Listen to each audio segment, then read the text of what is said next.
Isang mapagpalang araw mga kababayan natin. Rinig nyo ba yung balita? Or hindi naman siguro chismis kasi nga, eto, kumpirmado na uuwi na daw si Tatay Digong.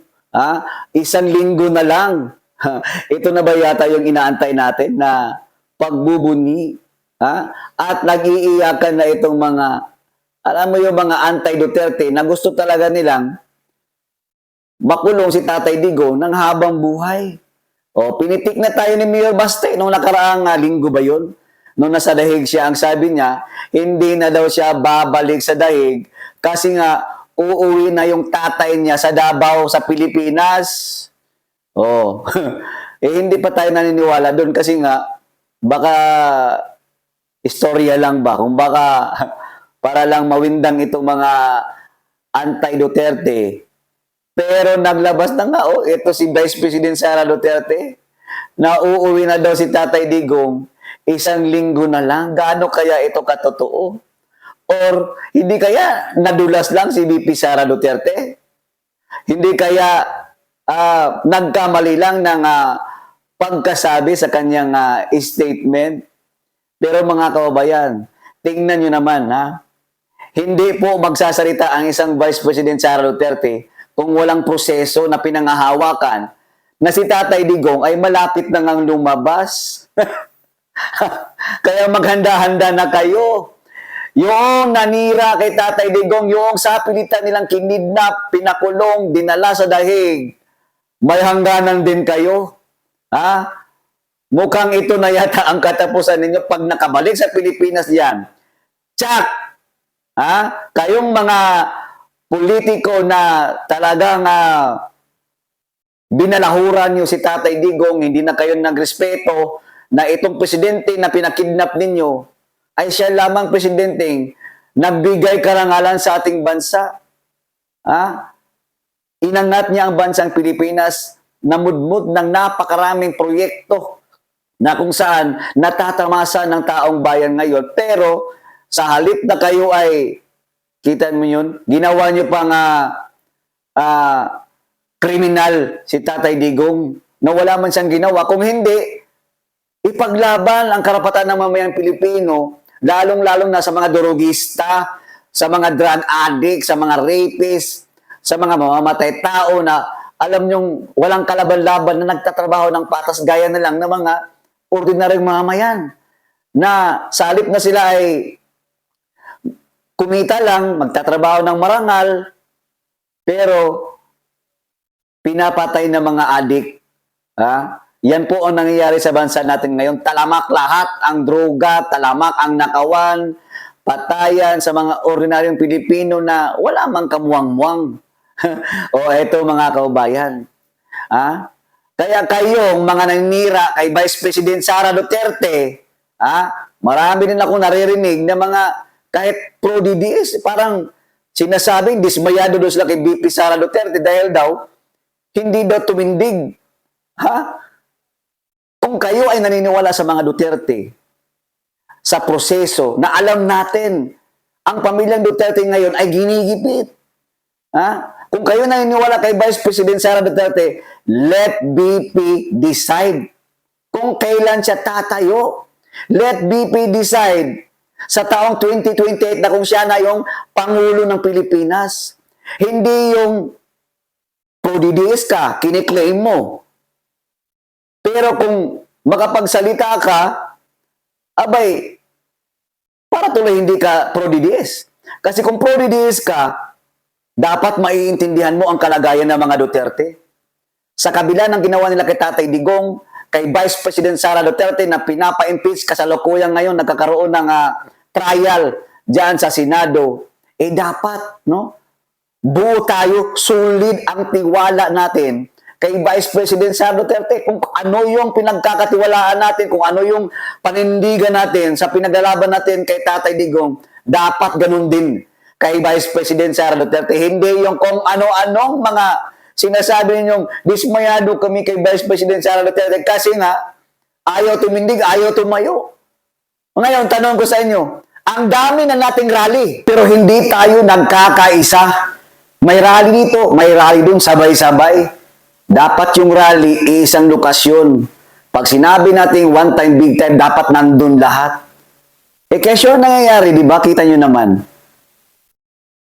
Ang dali-dali lang, natapos na agad. Yung parating pa lang, pagdating, wala na, tapos na. Oh.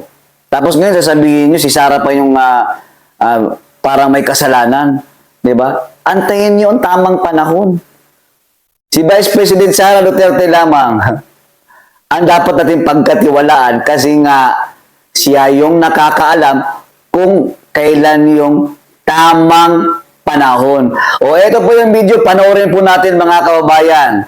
Kuha po ito no sa London sa pagbisita ni Vice President Sara Duterte na kung saan grabe kasulid yung mga tao na nag-aabang sa kanya. Yan ang tao na pro Duterte. Ha? Walang ibang pinagkakatiwalaan kung hindi kung anong sasabihin ni Vice President Sara Duterte. Gusto natin siya maging Pangulo, magtiwala tayo. Ito po yung video. Panoorin po natin mga kababayan. Maraming salamat sa inyong mga kababayan namin.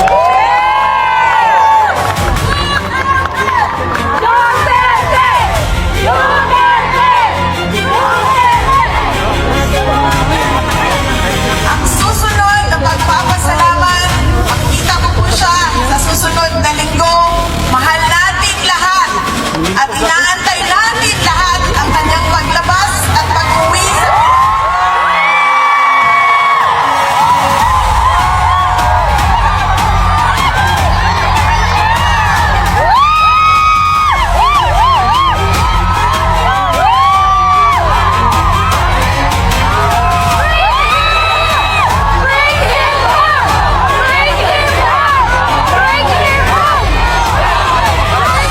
ang mga may kapangyarihan at yung kanilang pagiging makasarili ang naging tama.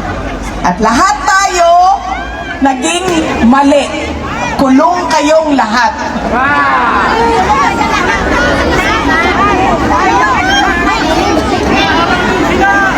Ganon ang estado ng ating bayan. God bless you too. God save the Philippines.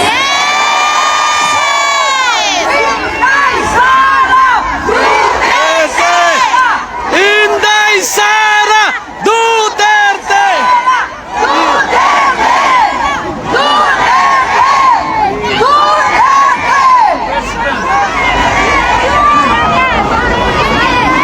Isa pa na laging nangyayari sa atin.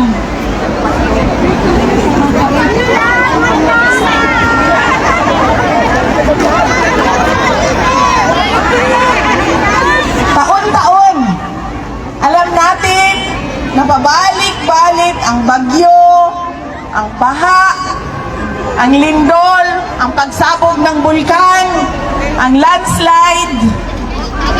Ano pa bang nangyayari sa atin? Kasi maraming buhaya! Lindol. Nakawan! Natural, ma'am. Hindi man-made disaster. Natural muna tayo. Natural. Taon-taon alam natin na nangyayari ang mga natural disasters. Pero bakit taon-taon laging nagugulat ang Pilipino sa pagbaha, sa pagbagyo, sa lindol, at hindi lang yan. Pagkagulat natin, sira-sira lahat, hindi na makabangon ulit. Because lack of education. Kung maalala ninyo, nagkaroon ng malaking lindol sa Cebu noong mga ilang buwan na ang nakaraan.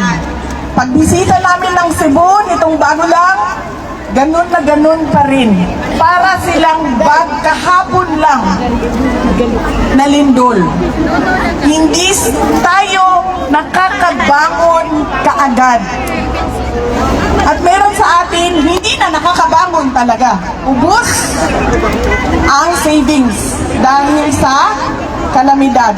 Taon-taon, ubus ang gamit. Isa yan sa mga nangyayari pangyayari sa ating bayan. Natural, man-made ma'am, man-made disaster. Ano ang man-made disaster? May patayan po. Napakataas ng petty crimes sa ating bansa. Bakit? Paikot-ikot lang din naman yan. Madali lang siya maintindihan. Kapag walang oportunidad ang tao, wala silang trabaho. Kapag wala silang trabaho, nagnanakaw sila. Kasi yun yung pinakamadali para sa kanila. Idagdag mo ang illegal na droga, nagkakaroon na ng mga crimes against person. Rape, patayan, kidnapping. Ganon ang nangyayari sa ating bayan. Hindi lang tayo bugbog sa natural disasters, bugbog din tayo sa man-made calamities o kagagawan lang din ng tao. Hindi naman kasalanan ng taong bayan, kundi kasalanan ng iilan na mga nakaupo sa pwesto. Dahil, babalik tayo ulit, nandun tayo sa nagkanya-kanya na ang mga leader natin. Nagkanya-kanya na ang mga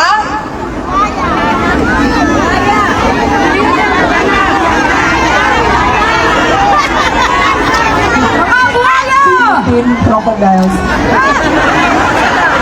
Alam nyo, marami sa kanila, at alam niyo yan, marami sa kanila ang mga may bahay sa iba't ibang bansa. May bahay. Paborito nila sa Spain, sa Australia, sa Amerika, Paris, sa iba't ibang lugar kung saan may golden visa.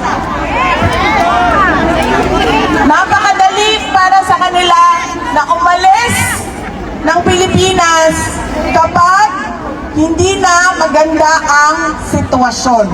Pero, paano kami na ayaw namin umalis ng Pilipinas? Paano yung mga pamilya ninyo na hindi makaalis ng Pilipinas? Iiwanan na lang tayo na magtiis sa kalat na ginawa ng ilang Pilipino lang na makasarili ang kanilang interes. Dahil wala silang pakialam kung anong mangyari sa ating bayan. Dahil napakadali para sa kanila. Ilang milyon, bilyon. At sinasabi ko sa inyo, darating ang 2027 budget, ubos na naman yan, sinasabi ko sa inyo.